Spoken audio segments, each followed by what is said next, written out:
Hey there, here's what's coming up in this episode. We joke about the clitoral atrophy and you need to use it or lose it, but you also have to you're using your vagina with your husband all the time.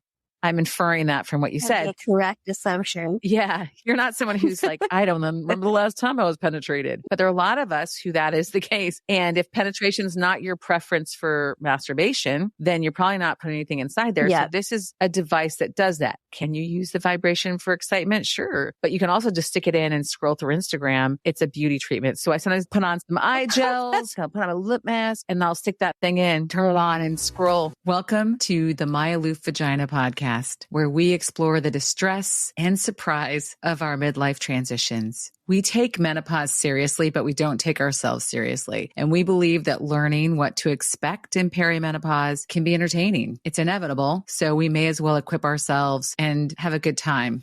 In this episode, my friend Sally and I talk about the collection of changes that made her realize she was in perimenopause, even as her doctors didn't think she was in it yet. Is part of the change more connected to the messages we're getting about being too old or past our prime? And how do some of those messages contribute to the increase in rather flippant recommendations to just get a hysterectomy? What if you aren't ready to give it up? Your career, your sex life, your uterus, your right to reinvent yourself. We explore these questions and more and arrive at some answers in this episode. So stick around. By the way, as always, anything we talk about during the show is referenced in the show notes for each episode. Links, more details, photos, those kinds of things. You can find them anytime right there in your podcast app or at myalooffvagina.com. I'm your host, Martha, and I confess I get the irony that we start this conversation talking about how, as women facing menopause, we're targeted as consumers. And we end this conversation talking about how I happily spent hundreds of dollars on a device for my vagina, and 2 years later, no regrets. Awareness doesn't always mean refusal to engage. It's simply that. Being aware of what is happening. And that's where Sally and I begin, acknowledging that the challenges at this stage and our utter lack of preparedness make us an enticing target for marketers. There's a lot of opportunity to catastrophize natural things. A lot of the content, and it's getting better, but a lot of the content was catastrophizing. Yeah. And they do that because they need to sell you something, right? They want you to buy their program, or they want you to buy their lotion, or they want you to do whatever. But I'm a little bit allergic to selling to me with fear. Yeah. And so I found that I was going really deep into medical, where it was a little drier because I couldn't stand that every guest on every podcast, or that's an exaggeration, but many guests on many podcasts were just, the news was grim, right? What was going to happen was grim, and the way you were feeling was grim. And then their entire communities built around how we're all going to feel sorry for ourselves together and agonize. Yeah. And there are real things to agonize about. But I thought, wow, there's enough trouble in the world and in my life. I don't need to add more by pathologizing my transition in such a way that I feel put upon and victimized by the fact that I get to be 50. You know, Martha, it's so funny listening to you talk about this.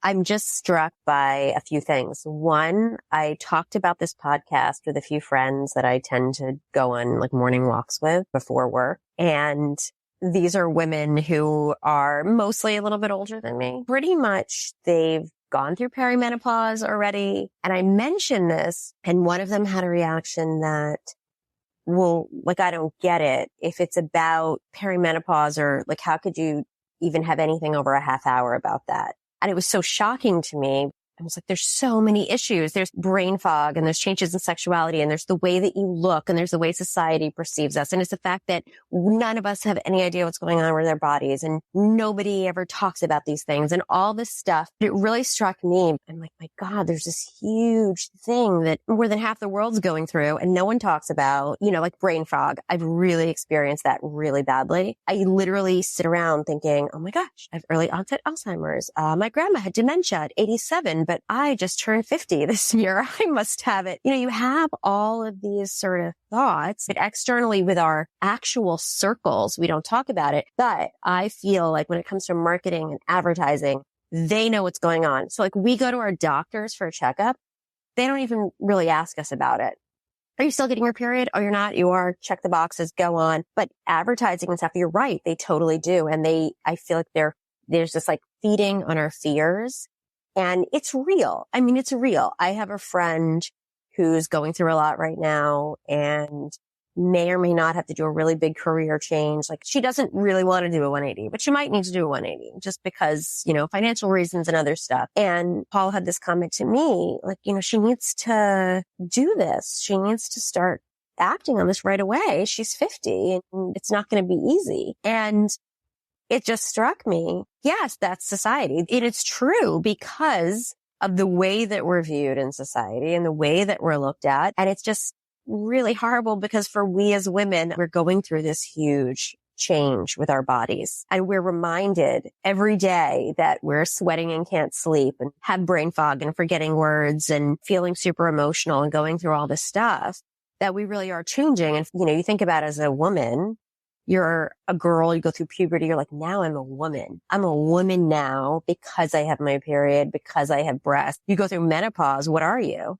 Are you still a woman? Or are you just like some old woman? Like, what are you? And so it's just so terrible because like you're saying, this catastrophe thing that's being sold to us along with society saying, hey, maybe you are too old to reinvent yourself now. And it's at a time where I think so many women need to reinvent ourselves. We're also sort of having maybe delayed midlife crisis. I feel like men have it earlier than us. It's just different. So now our body's changing. We're having this crisis. And then people are saying, actually, you're too old. You're too old to think about this. And yeah, so I was saying the neck thing. Now that we've been in COVID and we're all looking at each other in screens, all of a sudden I'm like, oh, I have this neck. And where did that come from? And I used to have such a smooth neck. Now it doesn't look smooth. And by the way, I still get my period every single month. So I'm like, why is this happening? Yeah. I can have a baby with an old lady neck. Well, the sequence too of the evidence of our age, it can be different from woman to woman. Yeah. I've talked about how all of these symptoms, they're like a playlist, a massive playlist. It's a mystery playlist for many of us. We don't know everything that's on it. We only know, you know, the shuffle maybe that our mom had as she told us about it, or the shuffle that our older sister had or something. And then we each get a different shuffle. So we may not even get all the same symptoms, and they don't necessarily come in the same sequence. So for some people, it really is their period that's their first signal, or the hot flashes, or the neck or whatever. And I think that's partly why it's so distressing. And I think that's partly why the medical system has such difficulty with it, because there's not a natural progression of the quote unquote disease, the disease of living long enough to, you know, be done with the estrogen and done with having babies, you know, which is technically what it's about with our bodies. You present with different things, and you don't present with a wrinkly neck, although gosh, I wish they would pay attention to that. But you present with the different things, and most of them, they can point to it being anxiety related. Mm-hmm. And they may not be wrong, because you know what? The whole thing induces anxiety. You're like with your friend, this idea that we're past our prime.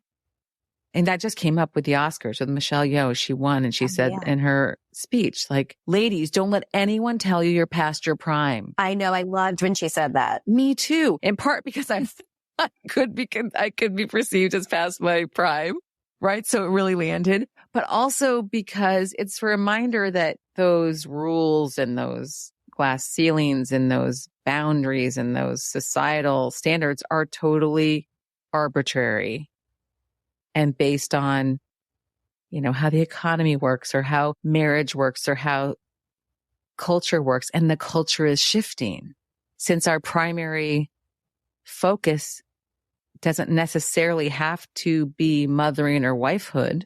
It can be, and we're not just put out to pasture now just because our uterus is no longer hospitable to a baby, right? Although that's still how the medical system treats it. Oh, sure.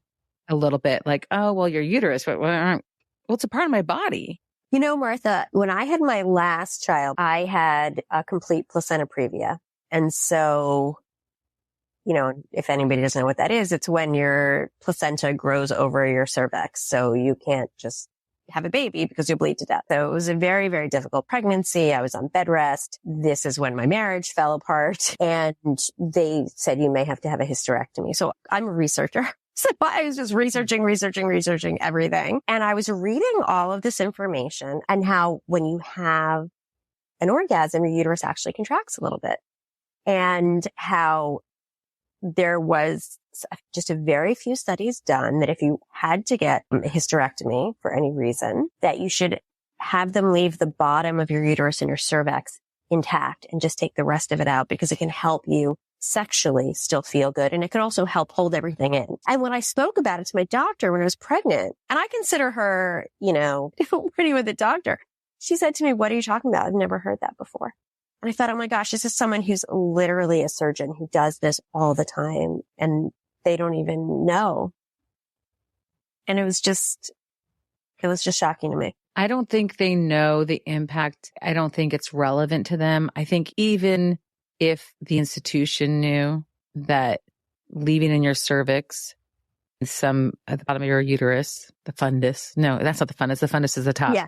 But leaving that, whatever, that neck of it in there would affect your pleasure and your quality of life. I don't believe that even if they were aware, they would take that into account with their prescriptive measures, because our pleasure is such a low priority. Yeah. So there's informed hysterectomies. And so I've recently had friends who had hysterectomies for reasons like endometriosis or long-term suffering and all those things, and friends who had them for no good reason. Yeah. At least that's how they feel now. The perspective is on the uterus holder, whether that was what they wanted and what was the right thing for them. But because of these hysterectomies without full informed consent, there are a number of women, especially younger women, who get a hysterectomy and afterwards regret it because they didn't know the different options or they didn't know the impact. And a friend recently had one and she'd suffered for a long time. I considered that an informed hysterectomy. Yeah.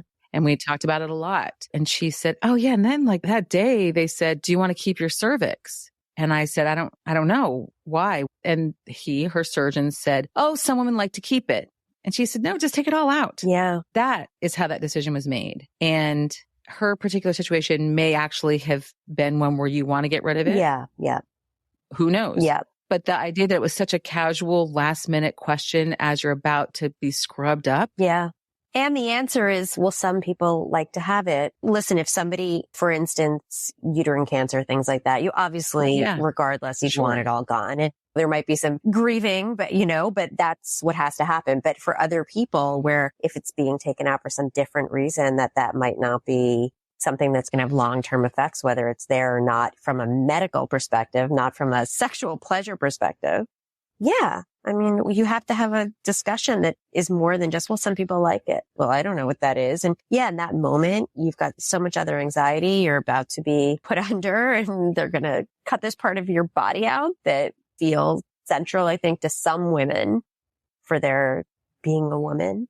So it's a lot. Yeah. It's an issue for sure. Yeah. Did you get a hysterectomy? No, I didn't. No, I didn't need one. Yeah. No. But I did all my homework. I'm always like that. Yeah, I'm like that too. In fact, it's why I didn't have a hysterectomy ultimately. Yeah. When the fibroids, they were terrible. I'd had issues for a while and didn't realize that's what it was. Back issues, all sorts of things. And when I found out, one of them was so gigantic, grapefruit size. Between imaging, it had grown and grown and grown. And in the ultrasound office, because I said, "What do people do?" And they said, "Oh, to me, you're 45. You can always just have a hysterectomy."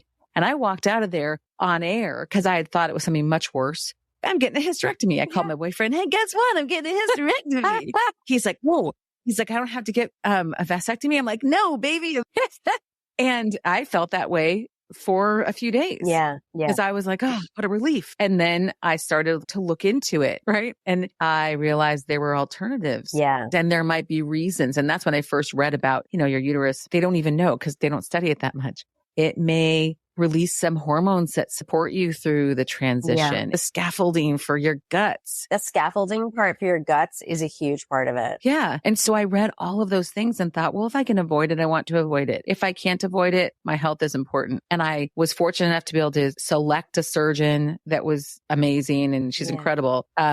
Allison Jacoby, and she runs the UCSF Center for Fibroid Studies or something insane, right? Yeah. And so I went into her with my list of things. I'm like, I think I want ultra frequency radiate. Like I had all these things. And she said, honey, your biggest fibroid is bigger than a grapefruit and it's grown since your ultrasound a month ago. So here are your options. Because of course she felt confident because she does them several times a week, something called a myomectomy where they cut it out. Yeah. And it's bloody and it's quite a recovery and they have to cut you open. I have a C-section scar now. Yeah. And it's a lot. Yeah. And there are a lot of reasons surgeons wouldn't want to do it. Yeah. But I was really privileged and really fortunate. And she was in my insurance. But if I were not a researcher, I would have been booking a hysterectomy that very week because it seemed like the proper solution. So I think that's why it's such an issue for me and why I always talk about it, because I think about how close I came to doing that in an uninformed way. And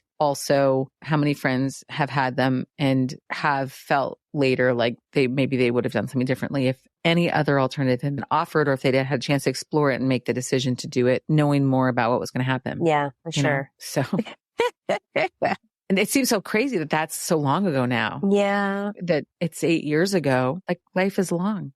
Hey, this is your cheeky reminder to join my list. Then I'll send you treats and behind the scenes stuff and more. At least I will when I actually get around to sending emails. Just go to sisterhood.myaloofvagina.com to sign up. And I promise I will not bombard your inbox. And if you love this irreverent podcast, please recommend it to a friend you think will enjoy it so that we know to keep delivering this very specific style of midlife information and stories for you. So I like to ask people, and you came on this show, so so you must be willing to talk about it. I did not realize I was in perimenopause because my friends were having a different playlist. My friends were talking about hot flashes. My friends were talking about sleeplessness and their periods. They weren't having periods. And I was watching for those things, and I was a little smug, frankly, when I had my hormones tested, and I thought, oh gosh, I'm so far away from it. I don't know why that would be smug, because really, what's the point?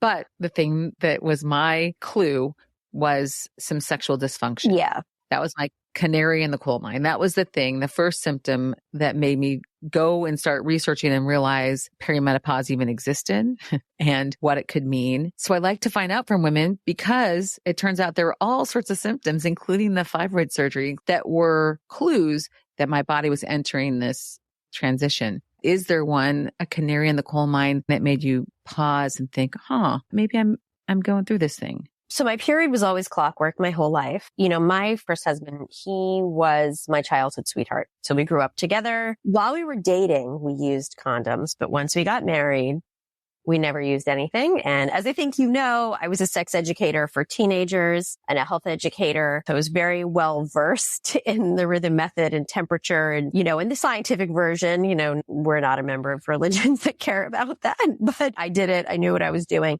And it worked. It worked for 17 years until I was pregnant with my daughter, who was a total surprise. I had to, unfortunately, leave work because I was on complete bed rest. I was not allowed out of bed because I had serious hemorrhages during my pregnancy. And so I was so happy I was having a girl and all that. But I can't remember what I'm talking about. What am I talking about? See, brain fog. Oh, yeah. I couldn't find a way to leave that in. Yeah, it was about what was your canary in the coal mine? Yeah. Regular. Thank you. Oh my God. See, such a tangent. Anyway, we split up, started getting back out in the world. And then once I started my relationship with somebody that I was more serious with. And so again, it was like, well, I know as a sex educator, condoms all the way, but I hate them. I love them for all the reasons people should use them. And I'm advocating condom use, especially you ladies, you divorced ladies, you middle-aged ladies going out and sleeping with everyone, wear your condoms. But once I was in a relationship, I'm like, I really don't want to do this. And I had a pregnancy scare. I was like 35 at the time. So I went on the pill. And once I was on the pill, I stopped getting my period. It was so great. But after about 7 or 8 years, so now I'm in my early 40s, I started to have just like low level spotting all the time. And I remember actually this summer of Mary's wedding, driving out on a road trip. We were camping and I'm like, a bear is going to eat me. We're doing hiking, camping in a state park. You carry all your stuff, keep your feet up in the tree. I'm like bleeding constantly. Something's going to smell this. What the fuck? I can't, and I was really freaked out. And I went to my doctor and I was like, listen, this has been going on for like months now. And they're like so dismissive. Well, spotting can happen. And that's another thing with these doctors. I'm like, am I starting to go through perimenopause? Is this my canary in the coal mine? This is what's happening? Oh, I don't know.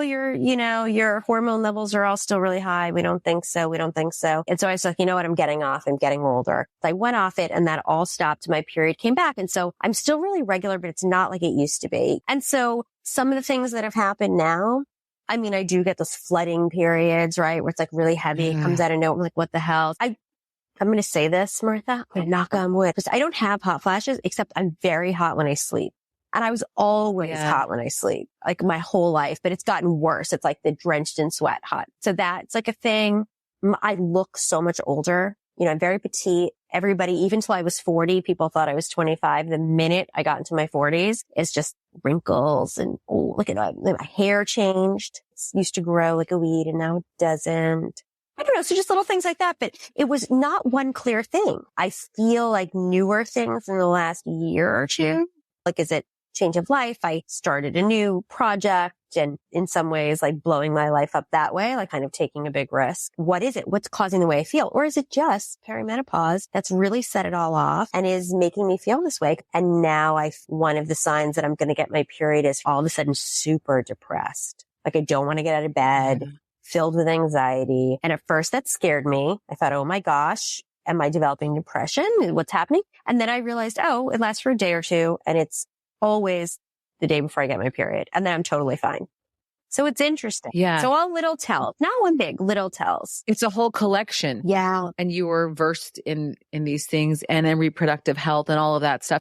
Which things that have happened with perimenopause do you like? What's the bonus ones? Before I answer that question, I want to tell you like what I'm scared of most. Okay. Yes.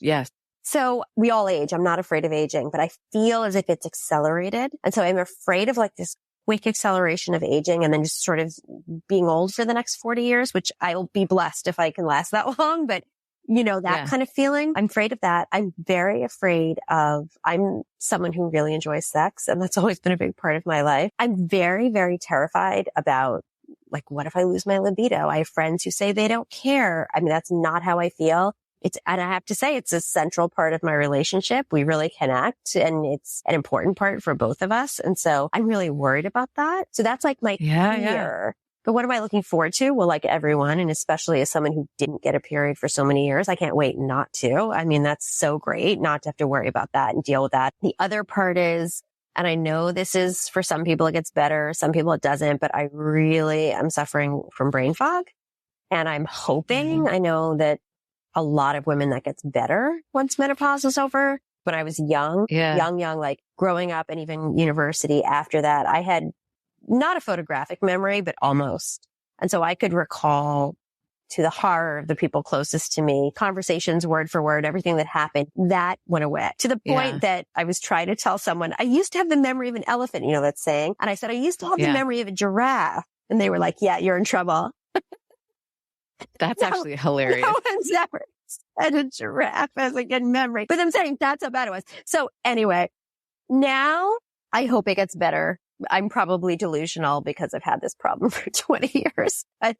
Well, they do say it gets better. Now, I do want to mention if I'm not trying to be a hormone pusher, I really am not. But if your libido starts to wane, there are solutions. I had that fear too, and I'm not ready to give it up. I want to be able to have sex. I will enjoy sex, right? Yep. I didn't have libido issues, but I had the other issues that we've talked about and named a whole podcast about it. And I went looking for solutions for that. And the same solutions for that are also used for women with libido. And that is testosterone supplementation. So if I develop this, I'm going to have you on speed dial. 100%. I don't. I mean, I haven't. No. It hasn't affected me at all. And for some of it doesn't happen. God, I hope. But if it does, you don't have to just accept it. And since it matters to you, you just need to keep your eyes on it. You know, one thing that's interesting, that's kind of new, people talk about as you get older, people have vaginal dryness and all that. And I've never had that. I have found that twice now I've had sort of a whole month where it's not horrible, but it's certainly decreased. And when I'm having sex, I can tell. But most of the months, it's like crazy. Like I'm ovulating every day and there's so much, I'm like, oh my God, this is crazy. And so that's really interesting too. And I haven't really read about that. And it's whole month by whole month. So it's not like, well, half the month's like this. I'll be like, oh my God, this is 30 days of this, which for sex is great, but it's also like, what the fuck? And then the next month, it's like, maybe I'm just not ovulating that month, but it's the whole month. It's crazy. I have a thing for that. Really? It's not hormones. Yeah. And I haven't talked about it since that first episode, and I will make sure you have the information. There's this thing called the V-Fit. I must have heard you say it, but again, I brain fog. It was just in passing though. Yeah. Mary was teasing me about my V-Fit because I'd spent quite a bit of money because it's pricey. Yeah. And the joke was I bought a $500 vibrator, which is not true. But it's a device. It's actually a medical device. It is a red light therapy deliverer. So it's like you have to insert it like you would, an ultrasound. But so many other things. You insert it. Right. And so many things. And it's shaped kind of like a banana. So it's like a curve. Okay. It's very lovely. And you insert it, and then I think the treatment's supposed to be every other day, and you put it in and then you turn it on, and then it does red light and warmth inside your vagina. Okay. Which is helpful for those tissues. And then there's also vibration, which also is helpful for the tissues because vibration is going to help with circulation and bringing blood to the surface. And that can help with that kind of vaginal atrophy that happens to us, but also with maintaining moisture because it keeps all that stuff going. We joke about the clitoral atrophy and you need to use it or lose it, but you also have to you're using your vagina with your husband all the time.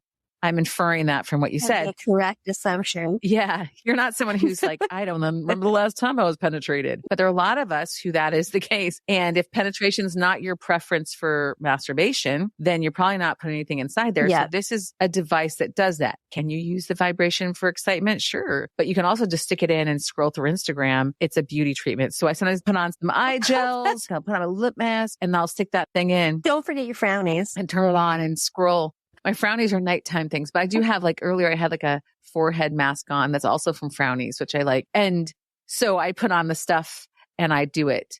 And I don't really do it every other day anymore, but in the beginning I did, and it made a huge difference really fast as far as laxity and moisture. Yeah. And then I did a lot of research about red light, and red light therapy is an actual treatment. So it's not just a crazy thing, but I'll send you that information. Not that you necessarily need to use it personally, but I will definitely put that in the show notes too, because I keep forgetting to talk about it. Yeah, you should. But it's a great product, and it's better than a high-end beauty device. Have you seen those things? My son gave it to me for my birthday or Valentine's Day, 2 years ago. This is my son who is an adult, but he gave me. It's like a vibrator. It looks like a gun, and it has all these different attachments. And then at work, I said, I think my son just bought me a vibrator for my birthday. And one of my coworkers no, they have that at my gym. It's really cool. And a gun. You can give massage, that gun, whatever it's called. But it has Theragun. Yeah. But have you ever read the instructions on this? I mean, and some of the attachments, it's hysterical. Oh no, is it for a vibrator too? It doesn't say that it is, but it doesn't talk about the vagina, but it talks about the anus and the buttock. And I'm like, what? Oh, so I thought that was really funny too. But yes, I wouldn't want to penetrate myself with that because it is like jackhammering and you really hurt yourself. This is very elegant. This is a very elegant, artistic looking thing. It's very, I don't even know how to describe it. What's it made of? I'll show it. It's like medical grade hard plastic. Oh, interesting. So it's, and now I've had it. Gosh, I bought it when this all was going down. It was the first thing I bought before the Frownies, before anything else. The first thing I bought was this V-Fit. It's been 2 years, more than 2 years. So I love that. It's a medical device. Yeah. And the truth is, how else are you going to get red light in there? You got to put it on something and stick it in. Yeah. A majority of women our age have had internal sonograms. So it's not like sticking a medical penis in you is that unusual. Thank you for listening. Take care of yourself and take care of your vagina. If you enjoyed this episode, please share it with a friend you think would enjoy it too. And one of the surprises of the show has been how great it is to hear from you. Remember to find me the next time you're on Instagram to let me know what you think. Look me up at My Aloof Vagina.